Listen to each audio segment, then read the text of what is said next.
Hello and welcome to the Witch King of Samara's often weird and wacky world. Tonight I am going to be reading the Hyborian Age essay by Robert E. Howard. I'm a huge fan of sword and sorcery and pulp literature in general, and I just figured this would be something cool to do. Anyways, let's get started, shall we? The Hyborian Age by Robert E. Howard. Transcriber's note: this text was first published in the Fantagraph February, August, and October-November 1936 issues. Extensive research did not uncover any evidence that the U.S. copyright on this publication was renewed. Further, nothing in this article is to be considered as an attempt to advance any theory in opposition to accepted history. It is simply a fictional background for a series of fiction stories. When I began writing the Conan stories a few years ago, I prepared this history of his age and the peoples of that age in order to lend him and his sagas a greater aspect of realness. And I found that by adhering to the facts and the spirit of that history, in writing the stories, it was easier to visualize, and therefore to present, him as a real flesh and blood character, rather than a ready-made product. In writing about him and his adventures in the various kingdoms of his age, I have never violated the facts or spirit of the history here set down, but have followed the lines of that history as closely as the writer of actual historical fiction follows the lines of actual history.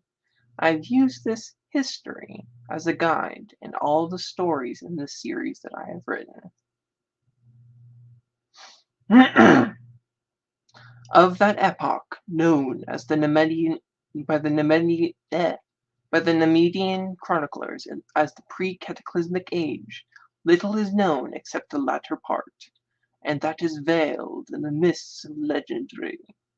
Known history begins with the waning of the pre-cataclysmic civilization, dominated by the kingdoms of Camelia, Volusia, Verulia, Grondar, Thul, and Camoria. These peoples spoke a similar language, arguing a common origin. There were other kingdoms, equally civilized, but inhabited by different and apparently older races. The barbarians of that age were the Picts, who lived on islands far out on the western ocean; the Atlanteans, who dwelt on a small continent between the Pictish islands and the main or Thurian continent; and the Lemurians, who inhabited a chain of large islands in the eastern hemisphere. There were vast regions of unexplored land. The civilized kingdoms, though enormous in extent, occupied a comparatively small portion of the whole planet. Volusia was the westernmost kingdom of the Thurian continent; Grondar, the easternmost. East of Grondar, whose people were less highly cultured than those of their kindred kingdoms, stretched a wild and barren expanse of deserts. Among the less arid stretches of desert, in the jungles, and among the mountains, lived scattered clans and tribes of primitive savages. Far to the south there was a mysterious civilization, unconnected with the Thurian culture and apparently pre-human in its nature. On the far eastern shores of the continent there lived another race, human, but mysterious and non-Thurian, with which the Lemurians from time to time came in contact. They apparently came from a shadowy and nameless continent lying somewhere east of the Lemurian islands. The Thurian civilization was crumbling. Their armies were composed largely of barbarian mercenaries. Picts, Atlanteans, and Lemurians were their generals, their statesmen, often their kings.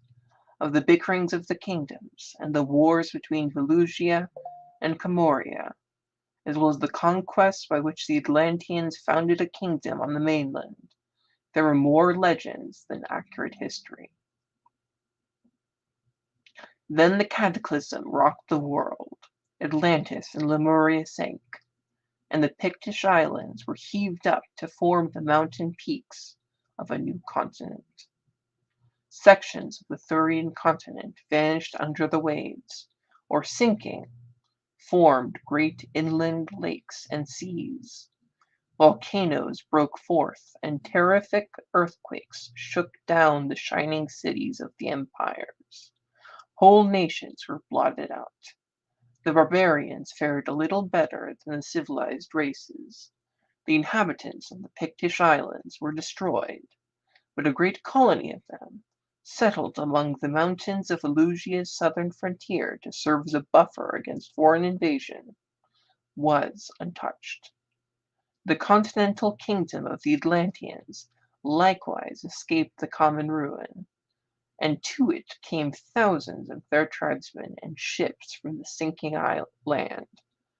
Many Lemurians escaped to the eastern coast of the Thurian continent, which was comparatively untouched. There they were enslaved by the ancient race which already dwelt there, and their history, for thousands of years, is a history of brutal servitude. In the western part of the continent, changing conditions created strange forms of plant and animal life. Thick jungles covered the plains. Great rivers cut their roads to the sea. Wild mountains were heaved up, and lakes covered the ruins of old cities and fertile valleys. To the continental kingdom of the Atlanteans, from sunken areas, swarmed myriads of beasts and savages, ape men and apes, forced to battle continually for their lives. They yet managed to retain vestiges of their former state of highly advanced barbarism. Robbed of metals and ores, they became workers in stone like their distant ancestors, and had attained a real artistic level when their struggling culture came into contact with the powerful Pictish nation. The Picts had also reverted to flint, but had advanced more rapidly in the matter of population and war science. They had none of the Atlanteans' artistic nature.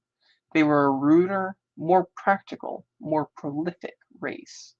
They left no pictures painted or carved on ivory, as did their enemies, but they left remarkably efficient flint weapons in plenty.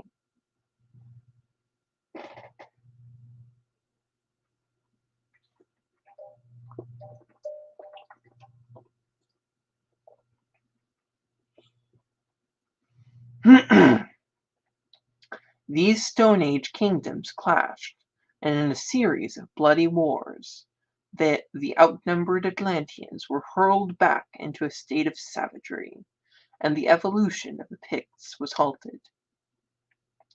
500 years after the cataclysm, the barbaric kingdoms have vanished. It is now a nation of savages, the Picts, carrying on continual warfare with tribes of savages, the Atlanteans. The Picts had the advantage of numbers and unity, whereas the Atlanteans had fallen into loosely knit clans. That was the West of that day. In the distant East, cut off from the rest of the world by the heaving up of gigantic mountains and the forming of a chain of vast lakes, the Lemurians are toiling as slaves of their ancient masters. The far south is still veiled in mystery. Untouched by the cataclysm, its destiny is still pre-human. Of the civilized races of the Thurian continent, a remnant of one of the non-Velusian nations dwells among the low mountains of the southeast, the Zemri. Here and there about the world are scattered clans of apish savages, entirely ignorant of the rise and fall of the great civilizations. But in the far north, another people are slowly coming into existence. At the time of the cataclysm, a band of savages, whose development was not much above that of the Neanderthal, fled to the north to escape destruction. They found the snow countries inhabited only by a species of ferocious snow apes, huge, shaggy white animals, apparently native to that climate. These they fought, and drove beyond the Arctic Circle to perish, as the savages thought. The latter then adapted themselves to their hardy new environment and throve. After the Pictish Atlantean Wars had destroyed the beginnings of what might have been a new culture, another, lesser cataclysm further altered the appearance of the original continent, left a great inland sea where the chain of lakes had been, to further separate west from east, and the attendant earthquakes, floods, and volcanoes completed the ruin of the barbarians which their tribal wars had begun. 1,000 years after the lesser cataclysm, the Western world was seen to be a wild country of jungles and lakes and torrential rivers. Among the forest-covered hills of the northwest exist wandering bands of ape-men, without human speech, or the knowledge of fire, or the use of implements. They are the descendants of the Atlanteans, sunk back into the squalling chaos of jungle bestiality from which ages ago their ancestors so laboriously crawled. To the southwest dwell scattered clans of degraded, cave-dwelling savages, whose speech is of the most primitive form, yet who still retain the name of Picts, which has come to mean merely a term designating men themselves. To distinguish them from the true beasts with which they contend for life and food is their only link with their former stage. Neither the squalid Picts nor the apish Atlanteans have any contact with other tribes or peoples. Far to the east, the Lemurians, leveled almost to a bestial plane, themselves by the brutishness of their slavery, have risen and destroyed their masters. They are savages stalking among the ruins of a strange civilization. The survivors of that civilization, who have escaped the fury of their slaves, have come westward. They fall upon the mysterious pre-human kingdom of the south, and overthrow it, substituting their own culture, modified by contact with the older one. The newer kingdom is called Stygia, and remnants of the older nation seem to have survived, and even been worshipped, after the race as a whole had been destroyed. Here and there in the world, small groups of savages are showing signs of an upward trend. These are scattered and unclassified, but in the north the tribes are growing. These peoples are called Hyborians, or Hybori. Their god was Bori, some great chief, whose legend made even more ancient as the king who led them into the north in the days of the great cataclysm, which the tribes remember only in distorted folklore. They have spread over the north and are pushing southward in leisurely treks. So far they have not come in contact with any other race. Their wars have been with one another. 1,500 years in the North Country have made them a tall, tawny-haired, gray-eyed race, vigorous and warlike, and already exhibiting a well-defined artistry and poetism of nature. They still live mostly by the hunt, but the southern tribes have been raising cattle for some centuries.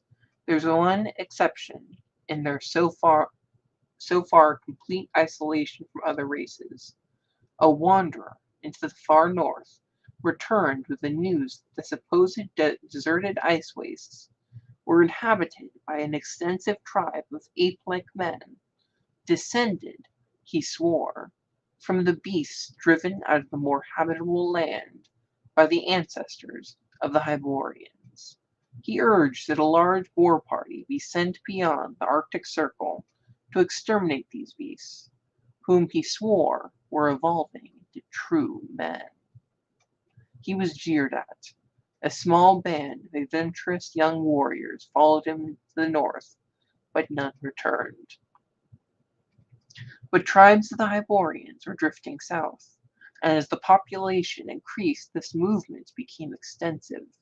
The following age was an epoch of wandering and conquest. Across the history of the world, tribes and drifts of tribes move and shift in an ever-changing panorama. Look at the world 500 years later. Tribes of tawny-haired Hyborians have moved southward and westward, conquering and destroying many of the small unclassified clans.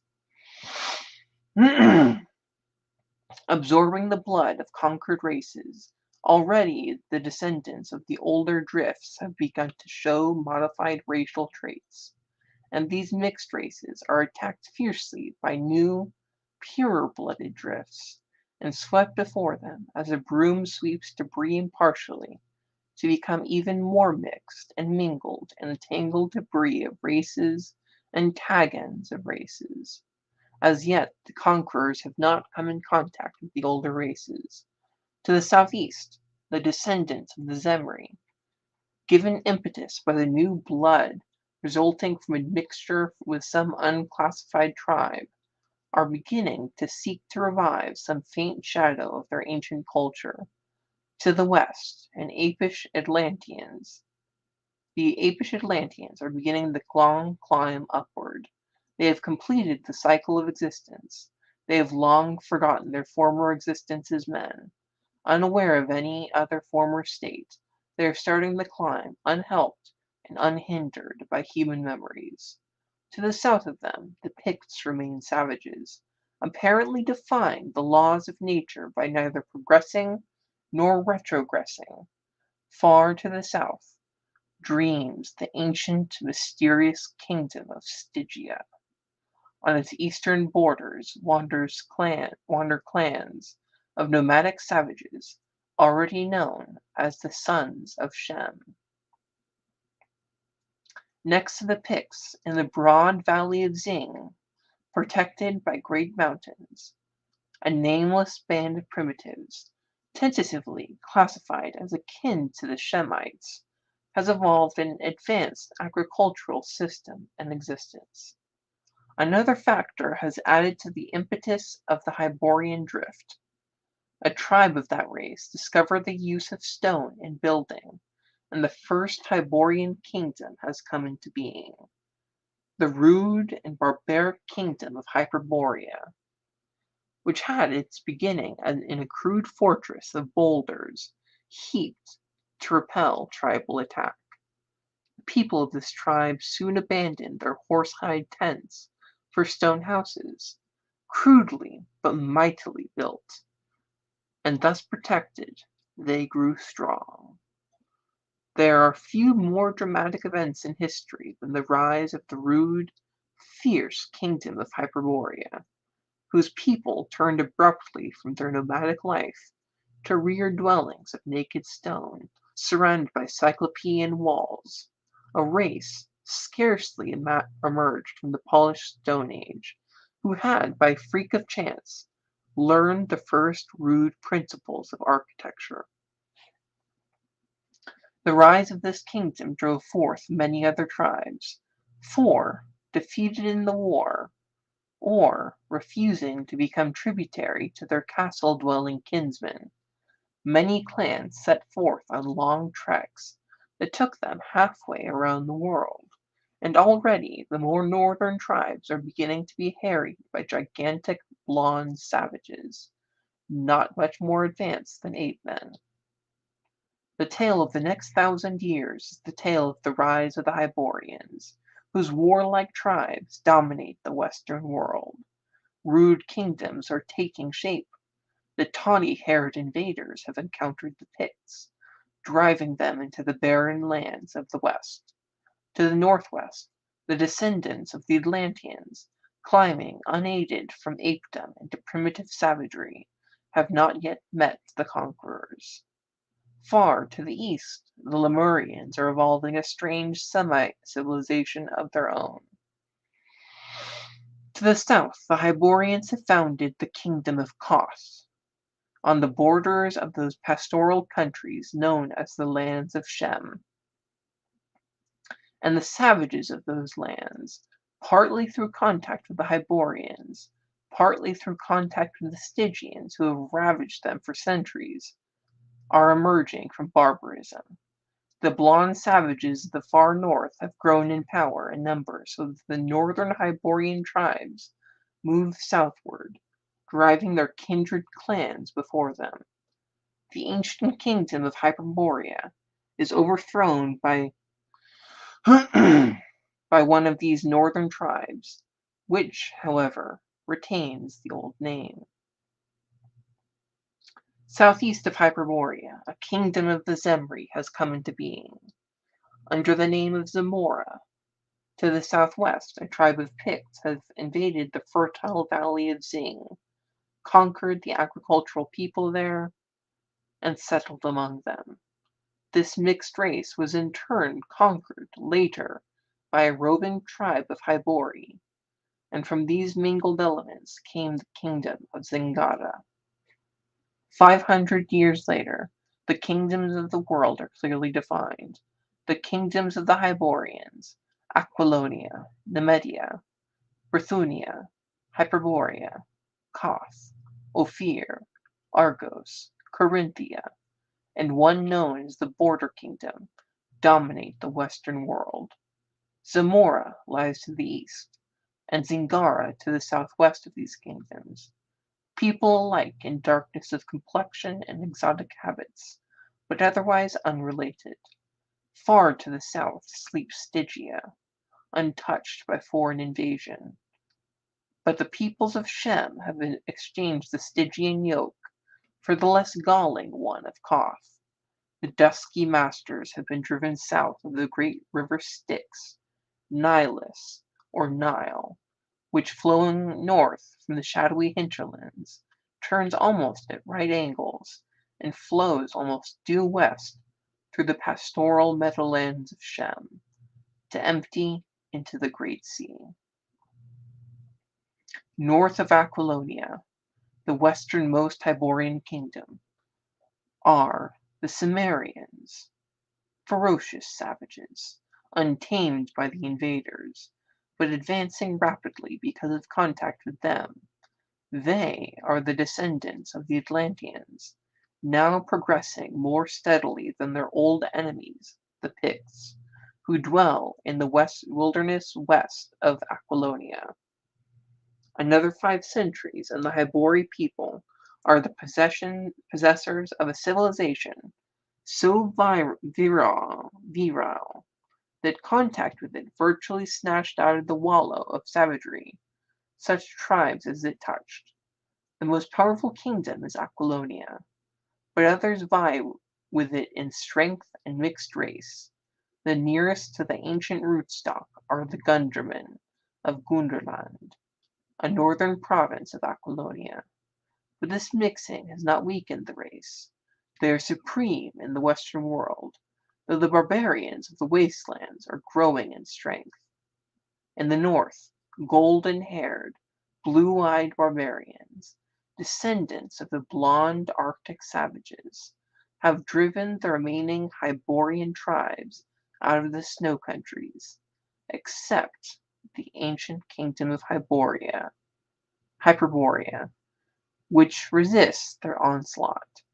Their country is called Nordheim, and they are divided into the red-haired Vanir of Vanaheim and the yellow-haired Aesir of Asgard. Now the Lemurians enter history again as Hyrcanians.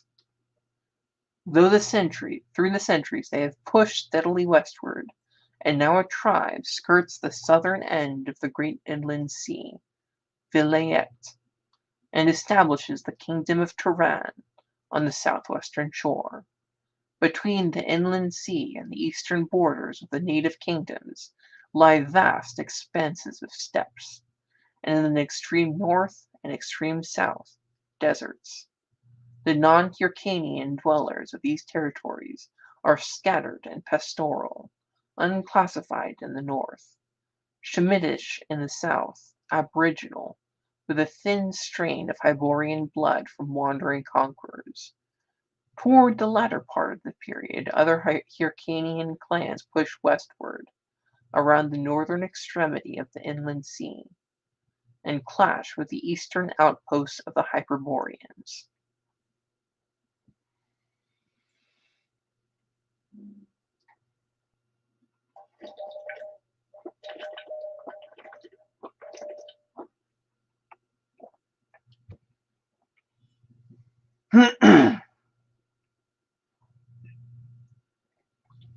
Glance briefly at the peoples of that age. The dominant of Hyborians are no longer uniformly tawny-haired and gray-eyed.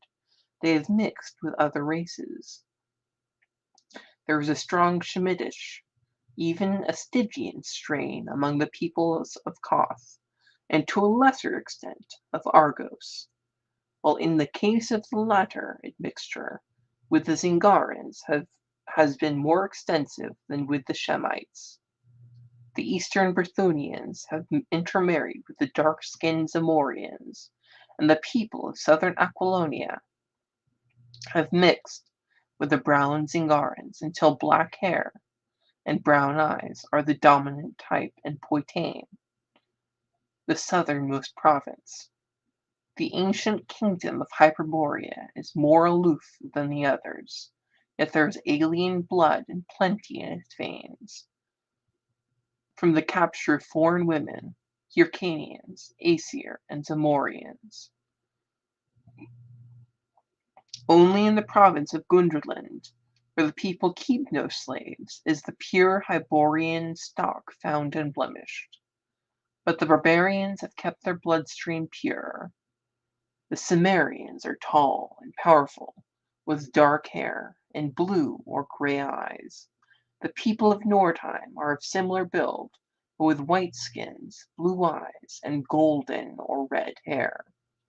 The Picts are of the same type as they always were, short, very dark, with black eyes and hair.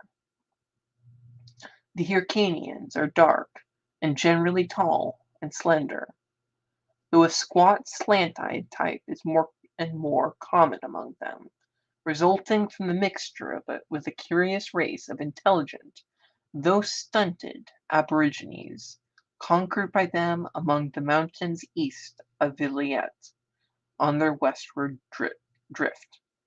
The Shemites are generally of medium height, though sometimes, when mixed with Stygian blood, gigantic, broadly and strongly built, with hooked noses, dark eyes, and blue-black hair.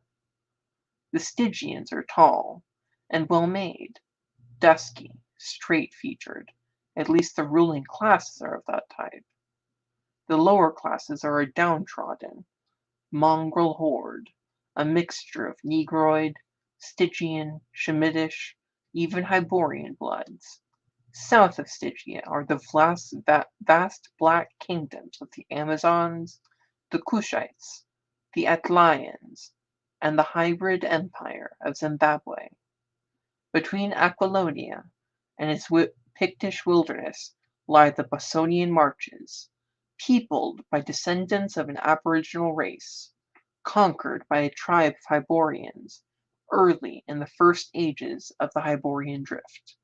This mixed people never attained the civilization of the purer Hyborians, and was pushed by them to the very fringe of the civilized world.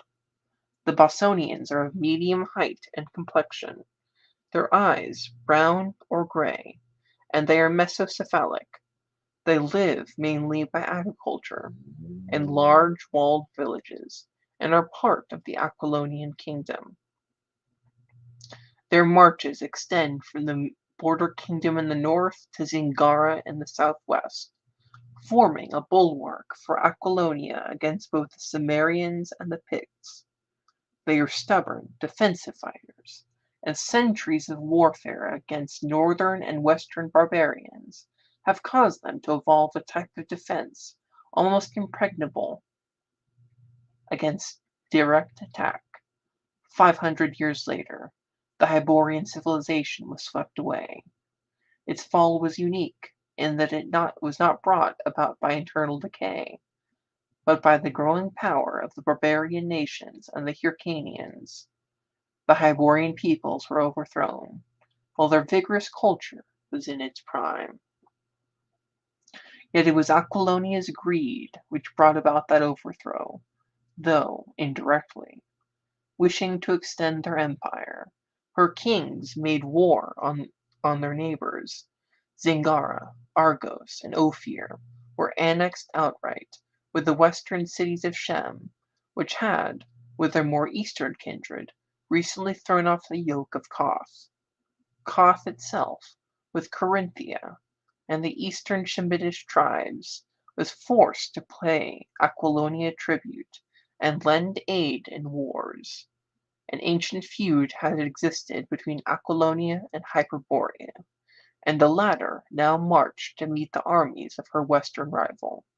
The plains of the border kingdom were the scene of a great and savage battle, in which the northern hosts were utterly defeated and retreated into their snowy fastnesses, whither the victorious Aquilonians did not pursue them. Numidia, which had successfully resisted the western kingdom for centuries, now drew Bithynia and Zamora, and secretly Koth, into an alliance which bade fair to crush the rising empire. But before their armies could join battle, a new enemy appeared in the east, as the Hyrcanians made their first real thrust at the western world. Reinforced by adventurers from east of Iliet, the riders of Turan swept over Zamora, devastated eastern Corinthia, and were met on the plains of Bithynia by the Aquilonians, who defeated them and hurled them flying eastward. But the back of the alliance was broken, and Numidia took the defensive in future wars, aided occasionally by Bithynia and Hyperborea, and secretly, as usual, by Koth. This defeat of the Hyrcanians showed the nations the real power of the western kingdom, whose splendid armies were augmented by mercenaries, many of them recruited among the alien Zingarans and the barbaric Picts and Shemites. Zamora was reconquered from the Hyrcanians, but the people discovered that they had merely exchanged an eastern master for a western master. Aquilonian soldiers were quartered here, not only to protect the ravaged country, but also to keep the people in subjection. The Hyrcanians were not convinced. 3 more invasions burst upon the Zamorian borders in the lands of Shem, and were hurled back by the Aquilonians, though the Turanian armies grew larger as hordes of steel-clad riders rode out of the east, skirting the southern extremity of the inland sea.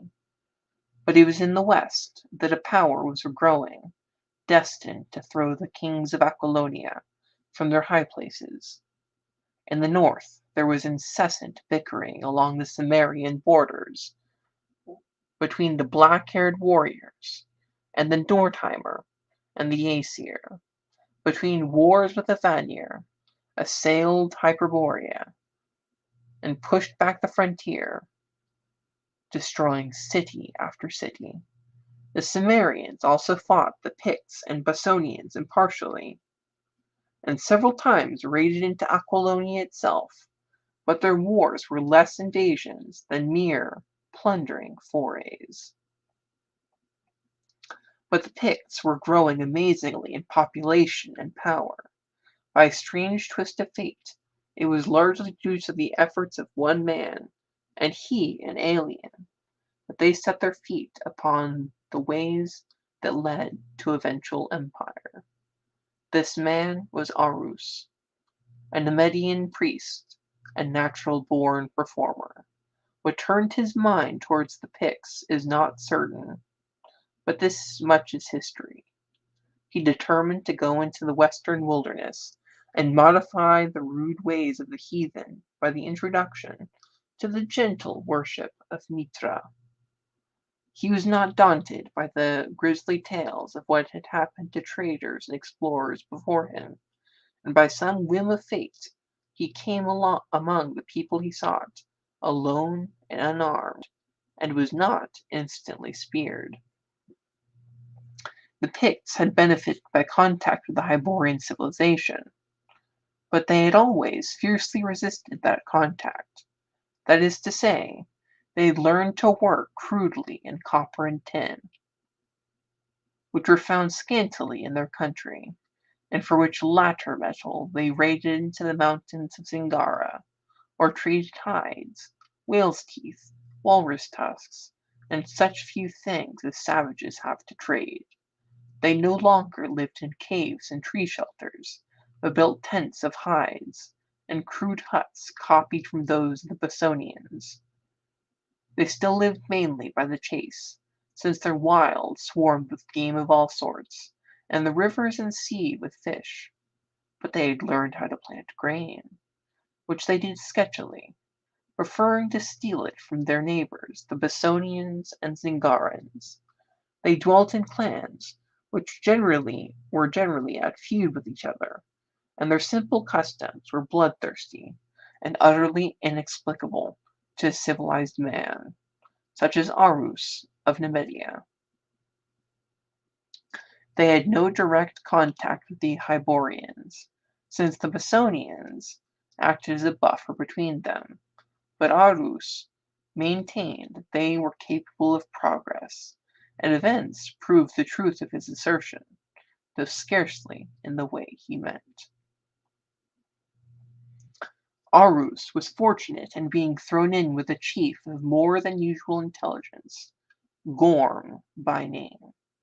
Gorm cannot be explained, any more than Genghis Khan, Othman, Attila, or any of those individuals who, born in naked lands among untutored barbarians, yet possess the instinct for conquest and empire building.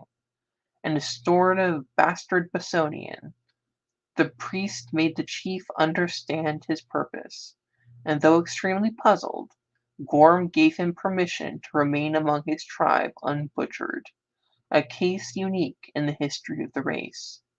Having learned the language, Arus set himself to work to eliminate the more unpleasant phases of Pictish life, such as human sacrifice, blood feud, and the burning alive of captives.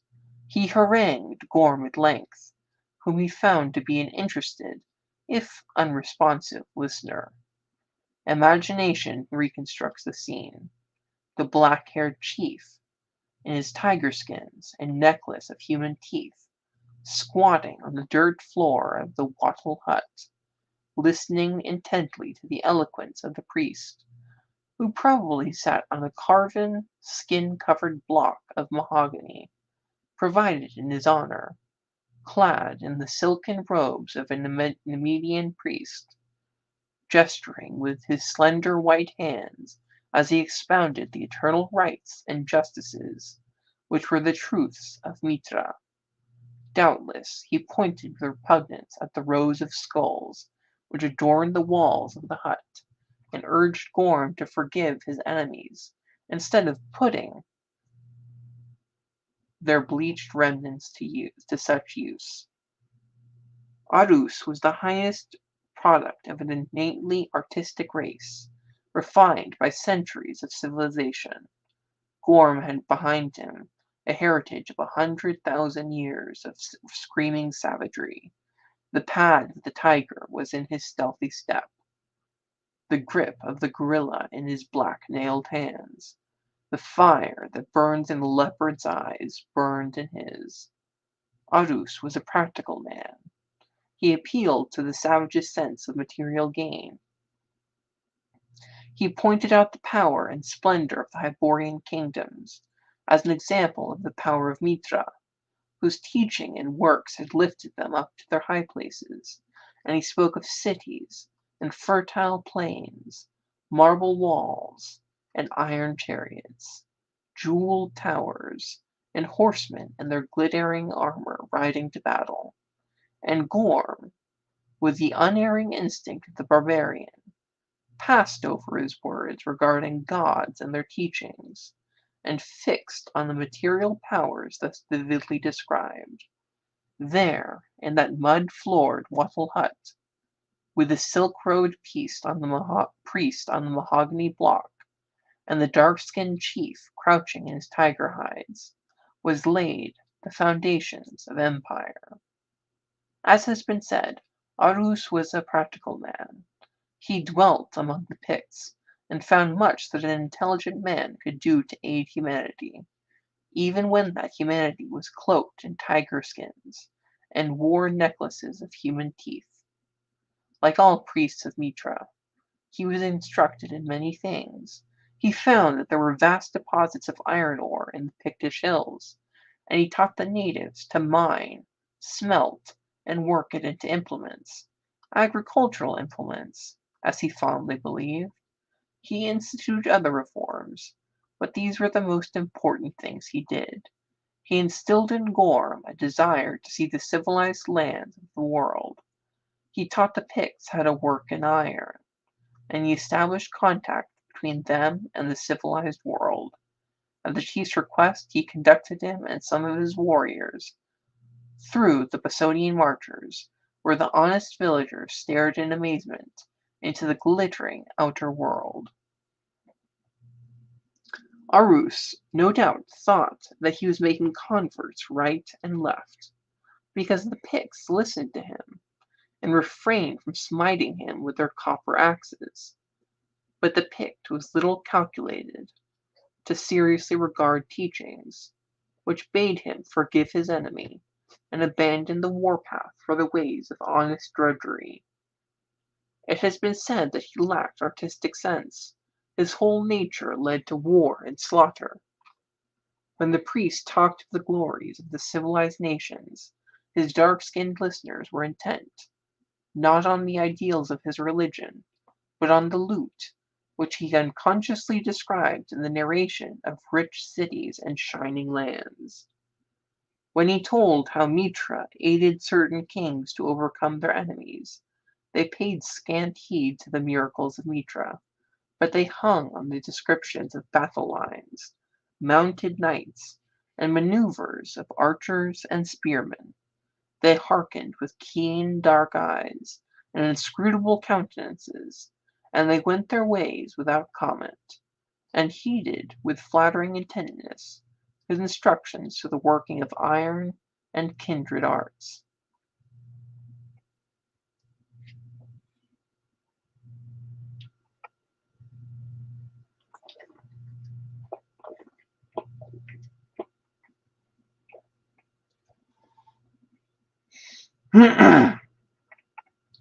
Before his coming they had filched steel weapons and armor from the Bosonians and Zingarans, and had hammered out their own crude arms from copper and bronze. Now a new world opened to them, and the clang of sledges re-echoed throughout the land, and Gorm, by virtue of this new craft, began to assert his dominance over other clans, partly by war, partly by craft and diplomacy, in which the latter art he excelled all other barbarians. Picts now came and went freely into Aquilonia, under safe conduct, and they returned with more information as to armor forging and sword making. More, they entered Aquilonia's mercenary armies, to the unspeakable disgust of the sturdy Bosonians. Aquilonia's kings toyed with the idea of playing the Picts against the Cimmerians, and possibly thus destroying both menaces, but they were too busy with their policies of aggression in the south and east to pay much heed to the vaguely known lands of the west, from which more and more stocky warriors swarmed to take service among the mercenaries. These warriors, their service completed, went back to their wilderness with good ideas of civilized warfare, and that contempt for civilization which arises from familiarity with it. Drums began to beat in the hills, gathering fires smoked on the heights, and savage sword-makers hammered their steel on 1,000 anvils. By intrigues and forays too numerous and devious to enumerate, Gorm became chief of chiefs, the nearest approach to a king the Picts had had in thousands of years. He had waited long. He was past middle age, but now he moved against the frontiers, not in trade, but in war. Arus saw his mistake too late. He had not touched the soul of the pagan, in which lurked the hard fierceness of all the ages. His persuasive eloquence had not caused a ripple in the Pictish conscience. Gorm wore a corslet of silvered mail now, instead of the tiger skin, but underneath he was unchanged, the everlasting barbarian, unmoved by theology or philosophy, his instincts fixed unerringly on rapine and murder and plunder.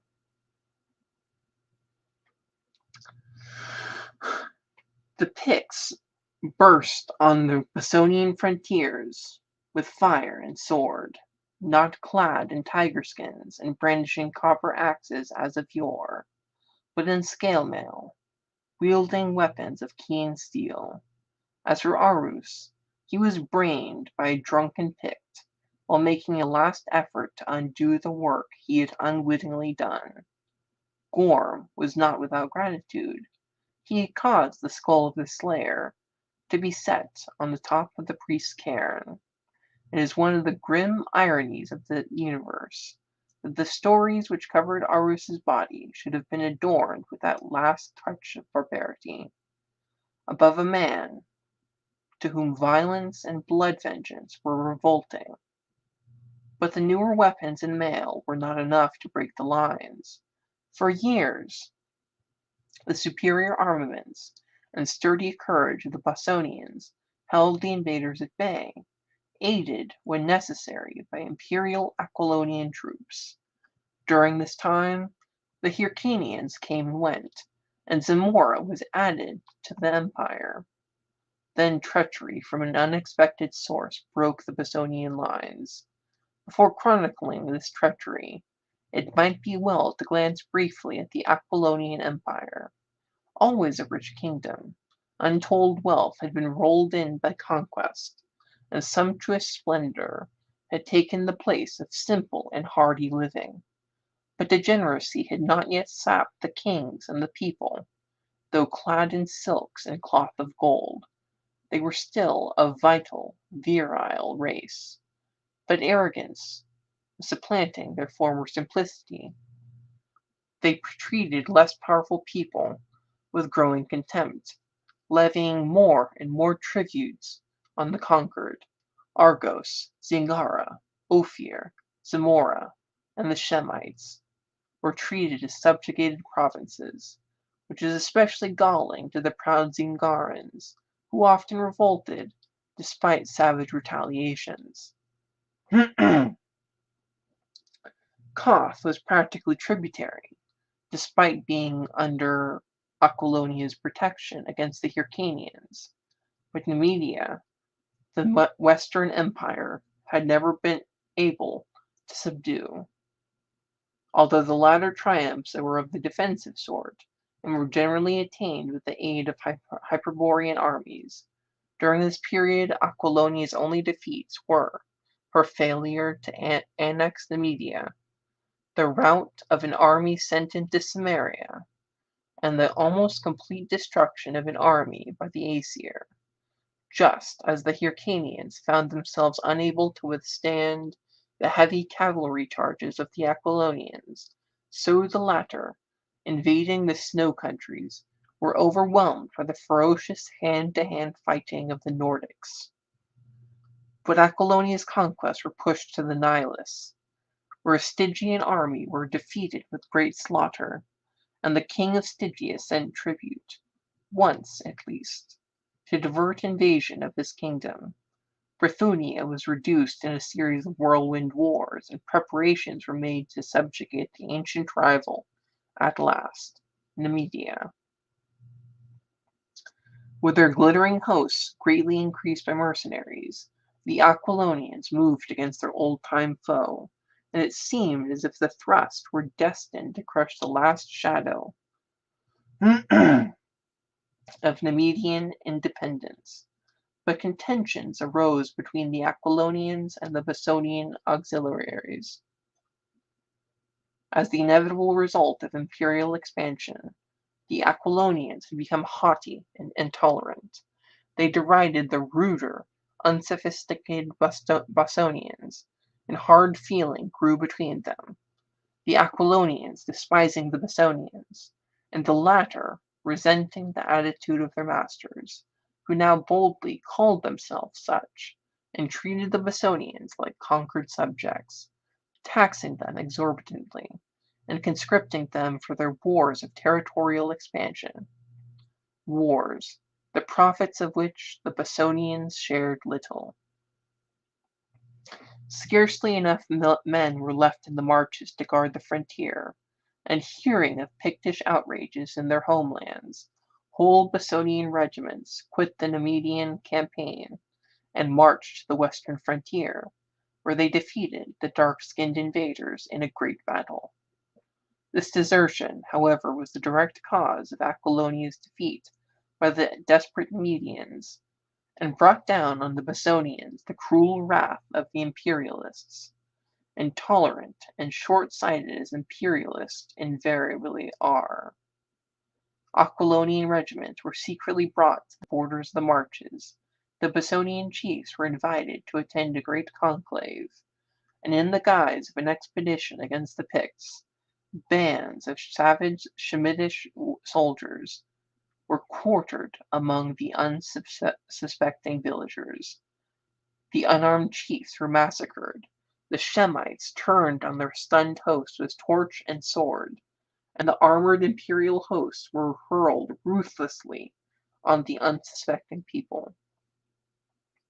From north to south the marches were ravaged, and the Aquilonian armies marched back from the borders, leaving a ruined and devastated land behind them.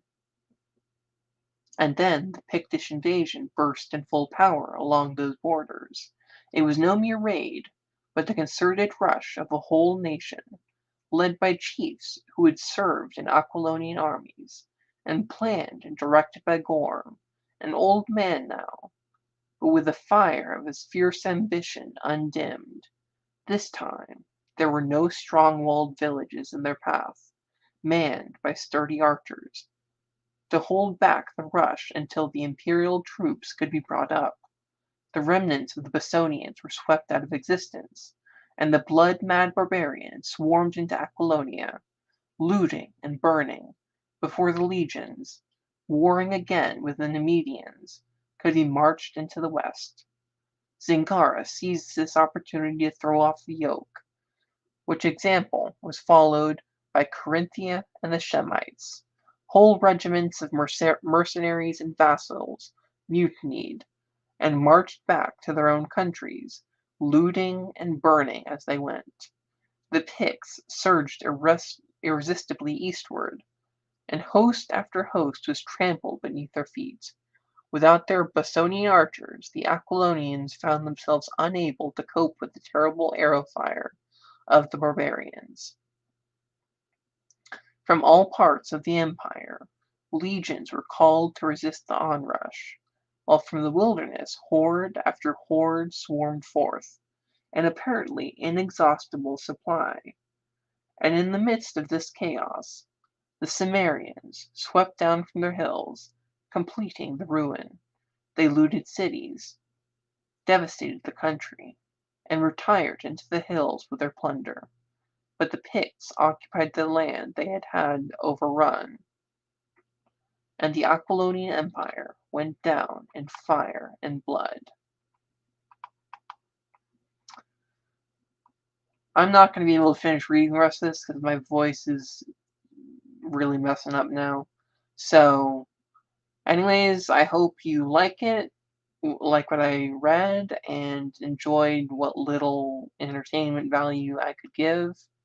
Um, I will link to the website where I'm reading this from just for reference. Um, I really recommend reading pulp literature, especially if you're into fantasy gaming or honestly gaming at all. Um, Anyways, thanks for listening, and I'll try and do another video sooner rather than later next time. Signing off, Witch King of Samra. Transmission ending.